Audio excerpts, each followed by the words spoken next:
Good afternoon. Hope you had a very sumptuous, good lunch. Ready for the next session? Not feeling sleepy? Excellent. I think this is a very pertinent topic that is taken for beginning this afternoon session, post-lunch session. Building an integrated green transportation ecosystem.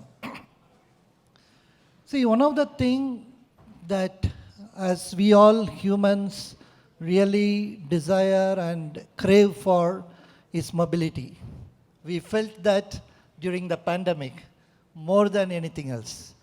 We couldn't fly, we couldn't get family members, meet each other, and we couldn't socialize.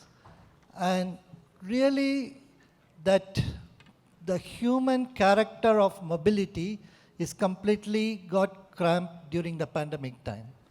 So we need mobility. We need the ability to visit places, enjoy holidays, meet our relatives, go for work, and get a lot of things done. But at the same time, mobility needs to be sustainable. We need to support green technologies, and transportation is almost 30% of the world's greenhouse gas emissions, so that needs to be really addressed and optimized. Second, it has to be, in terms of mobility, it should be a way that we can use it easily, and it should be a quality that we can all enjoy, the mobility through whatever mode of transport. So today, I think there are three distinct modes of mobility we all can access to. Private mobility, everyone enjoys traveling by a car. Now you have a fantastic freeway between Bangalore and Mysore, expressway. So the expressways are rare in India. So, and who will not really want to take a car, drive by himself or herself and enjoy the ride? So private mobility is really needed, but how do we really make it sustainable? That's where EVs are playing a great role, and we have some great panelists here to talk about that. Public transport is also very important. Metros and the way we can really connect using public transport is also very important. And the third one is also important, which is actually how to make this intermodal. So you have a airport and you fly down from a place, and you have a car or you have a public transport, go to a different place, is all connected by a single digital seamless application or ride sharing kind of application would be of great experience for people who are mobile. So I think we are looking at private, public, as well as intermodal connectivity. And also there are a whole lot of things that comes with digital. Mobility as a service, share rides. European cities, especially I like when I travel, the bike riding applications. You can just take a bike, move around the city, and then drop it off and take another place, go and take another bike. So, and there are dedicated bike lanes. So the transportation is so smooth and so green in terms of usage. I think these are all really ecosystems that need to exist together for us to realize this green transportation ecosystem. So we have a great panelist. So I'm going to ask François. Thank you for joining us today. The question for you is, I think Jaguar Land Rover really plays a major role in luxury transportation and really hallmark of the design, style, and on the character of the owner also, right, to some extent. So, and recently I saw you have announced that as part of JLR's strategy that you will go for electric first and luxury to be the goal, and some $15 billion investment in the next 5 years as part of the Reimagine strategy. Can you tell us about what's your thoughts? How is it being panned out in terms of those electric vehicles? Thank you very much, Raghu. Good afternoon to all of you. Chetan, a pleasure to be here. Before I answer to your question, I would like to say that this morning, listening to the conference, I was thinking, well, I would be very proud if I were an Indian citizen, because when I see what's happening in this country, wow, it's really big, it's really great, it's really, I see that this is going to be at least the Indian decade. Things are happening here, and this is good, because you know we need a world more well balanced, and I think having a strong India is very, very important. So well done to all of you, and hope that you really enjoy this, because it's probably a very nice place to be. Don't ask me what I think about Europe, because you probably can imagine that's not exactly the same situation. So let's talk about mobility and green mobility and ecosystem. So what's happening in JLR? And you know, in JLR we have something which is very unique, is that we are a Tata company. So we are an Indian company, in a way. We are so very British. So UK company based, but we belong to Tata 100%. So talking about ecosystem, the investment that we're going to make in the green mobility, we're going to do this with our Tata family sister companies. TCS is one of them. So we have a lot of work with TCS, with TTL, with Tata Elxsi, with Tata Electronics, with Tata Steel, with Tata Chemicals. Can you imagine? We have all of this. If we work it well together, then we can be the best EV company in the world. The world is going to electrification. We are going to electrification. So we're going to launch, starting next year, all the new Jaguar cars. They're all electric, all electric. And in the family of the Range Rover, we are starting the electrification in 1 year. And by 2030 and then 36, we will be zero emission company, which is great. We cannot do this alone. The question is how you put together the right ecosystems. So I mentioned the Tata family is part of it. And then we have partners, not suppliers, partners. So we are changing the way we work. And we have in India amazing partners. So I'm not going to give any names, because if I give some names, I will forget some other, and this could create a problem. But believe me, we have amazing partners in India because of the brains that we are finding in this country. So I think that you create every year 2 million engineers, which is kind of unique. There is a lot of intelligence, brains in this country, and we, being a Tata company, we want to build on this strength. Super. So especially I think when I recently saw in UK the Jaguars, it is I-Pace 400, it's a fantastic car. It's the style and the way it is done and the comfort inside. I think it's amazing actually from an electric car. So we have here Chetan. Thanks, Chetan. I am always wondering, because we are talking electric car for the last 2 years, but you were thinking electric cars almost 2 decades back. So something should have really occurred in your mind about electric car at that time. What exactly is your thinking or inspiration to start Reva, and how does it compare to the situation today? Are you vindicated? Are you kind of too early? What do you feel about it? Well, thanks, Raghu. It's been a while. I think what got me into electrics was racing solar cars in 1990, so that's a little 30 years ago, across the US and later on in Australia, from Darwin to Adelaide. And as a 20-year-old student team, we came third in the world. Okay. So I guess if students could create an electric car and run it across the continent with not a single drop of oil, purely on sun, that to me was the future. And if you could do it with never having done it before, it gave you this sort of, if you go back to basic principles, anything is possible, and gave us the courage to do something different. And my trips back to India and Bangalore, a place where I grew up, used to cycle to school. Seeing how bad it was getting, I said, listen, this has got to change. So if anything, India is going to need it the most. So the idea was to create an affordable electric car that would cost less to run than a two-wheeler, and really make an impact. It had to have a lot of technology, which was way to enable that to happen, and was highly data-driven. Even the first cars, and over 20 years ago, you could plug in your Palm Pilot and upload data for 3 years and everything. So, and that enabled you to build on this.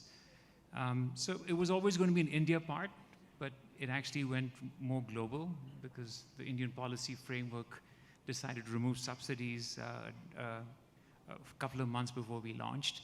But that in hindsight was very good because we became a global company earlier. Okay. To your point, yes, I think the timing was too early, right? But I wouldn't do anything different because the learnings has now created, help us create Sun Mobility and started to think of addressing these key issues. So in a way, it's been a great journey, and I'm so glad that today, compared to 20 years, 25 years ago, you have people who understand it, technology is ready, policy is so positive, oil prices are very high, cost of renewable energy is very low. You've got every macro condition ready today. Suitable. So that's the time for things to take off, and we're at the right time and the right place today. And it would have been, at that time, even battery technology would have been very hard for you to adopt, right? Compared Yes. to what it is now. Yes, I especially. mean, it was in those days, lead acid limited you to 80 kilometers range, right? Yes. It's only 2008 we introduced lithium-ion batteries, but Yeah. lithium-ion batteries were too expensive in 2001, and you launched. Good. Probably from solar racing, we should shift to e-racing, right? I know that JLR has a lot of focus to do this e-racing. Your iPace 6 or the new version that you have launched, and we keep seeing Mitchie Vance and Sam Bird driving around. So what does the electric racing really bring from a technology, data, and inputs that actually can go into general purpose electric vehicles? Thank you, Raghu, for the question. So this is what we call from race to road. So what do we learn in racing that we can bring to the car that you will drive, Raghu, for example? So first of all, Formula E racing, so he knows it very well. The name of the team is Jaguar TCS Racing Team. So, so we are together. It shows that you do it well if you have the right partners. It's also an ecosystem story. So let me give you one example, and I don't want to embarrass you, so I'm not going to talk about TCS. I'm going to talk about Wolfspeed. Wolfspeed, they are the leader in silicon carbide. We've been working with them, I think, for 7 years, and we're working on the inverter, which is an electric part of the motor that we will use in the Jaguar new cars that I mentioned a minute ago. So what we are learning there will go direct to the car. So the inverter of the new Jaguar will be probably one of the best of the world because we learn that we started 7-8 years ago with Wolfspeed, with silicon carbide, which is a new silicon. So this is one example. I could have many other examples. The fact that we also created the right ecosystem gave us more understanding of the battery itself and on the range of the battery. So we will offer more range in the Jaguar cars because we learn with the Formula E. This is one thing. The other thing is that Formula E is super exciting. It's motorsport. It's younger audience. So for us, it's good. We're attracting families. We see, women, children, families, grandfather, grandmother. It's really cool. I think it's really what we call the modern luxury. So, all this contributes also to the brand image. And we think that it is very, very positive, But of course, you know, all this is technology going to the cars, going to our customers that we care a lot, as you know. No, actually, it's very interesting because if you look at the whole concept of e-racing itself, it kind of erases from one's mind the kind of perception that, okay, this is a EV, I may lose charge, I cannot accelerate the way I can enjoy in a 2-liter engine. So how can I really have that fun of driving with an electric vehicle? Can it be reliable? The fact that we can put it on a racing circuit and race and maybe cross 200, 250 kilometers per hour and be able to brake and still be able to drive, I think it kind of changes the perception for many of the consumers actually. Yeah, sorry, let me make a little bit of marketing here. I have an audience, so I should, you know, take the opportunity. So we had this year in February, for the first time, a Formula E race in India, in Hyderabad. So unfortunately, our team didn't do so well, but let's forget about this. But it was very exciting to have the first E-Prix in this country. So it will happen next year again. So I invite all of you to, you know, if you're not in Hyderabad, at least to be on TV, look at it, and you will see the acceleration is just amazing. It's, you know, faster than a petrol or a diesel car. So, you know, you will also feel that this will give you the idea, oh, I want to drive an electric car, because this is really fun. Thanks. So we talked a lot about EV. I think we should shift gears to a little bit to talk about public transportation and intermodal connectivity. As you know, in India, government has taken very concrete steps to improve the intermodal connectivity. There is a Prime Minister's Gati Shakti scheme, which is kind of aiming to create a digital platform that combines the air transport, freight, then logistics, railway, everything together to provide a seamless logistics kind of environment. And Chetan is part of many government policy committees in EVs as well as many of these. So if you want to share some perspective about how can public infrastructure and its intermodal connectivity should actually improve, what's the way it is being thought through? Thanks, Rigu. I'm not part of that particular committee, but I think the fact that a lot of the focus being on goods transportation and connecting these together would really change how the economy of the country would go. If we can reduce our time to transportation by 50% and the cost by 30%, it would change the economy huge, and that's what most countries have done. And our challenge has been, the connectivity, both physically and digitally here. Considering our role in the digital side, we could play a large role in making this happen. I think along with this is a great opportunity for us, as you're setting up new infrastructure, to think of renewable energy electrification with that piece. You have hubs, they could have renewable energy, they could have charging infrastructure, you set them up, and trucking could be all electric. So you've got, you know, trains that are electric, then trucking that gets more electric. You start to clean up the entire ecosystem, right? And for a country like India, where by 2030 we're planning 575 gigawatts of renewable, for the entire transportation in the country, you need less than 300, right, gigawatts. So theoretically, if everything was electric, all surface transportation could be powered by renewable energy. Absolutely. So the next 7 years, I think it's about not just the connectivity around the transportation, but how do we bring in electric mobility, how do we bring in energy, and create a sustainable ecosystem that could go right through. Absolutely. The piece I think that's also parallel to be done is in cities, right, where we are seeing a lot of challenges around multimodal transportation. And I think the opportunity of creating a sort of OS for a city would become very valuable, right? Where each of the shared mobility providers could go in, absolutely, rail, transport, metro. And if APIs are created in a meaningful manner, this could really be an open platform, right? So after we've seen what UPI has done and what the news networks have, I think there's an opportunity for us to create a platform of an OS for cities, which could become plug and play. it hasn't fit anyone's role because it's someone's been interested party. The platform has to be non-interested so that everyone can come on. Sure. And I think there's a large opportunity to do it. If we truly had connectivity in a city, clearly we would reduce our traffic by 30%, right? So it's an easy win for us.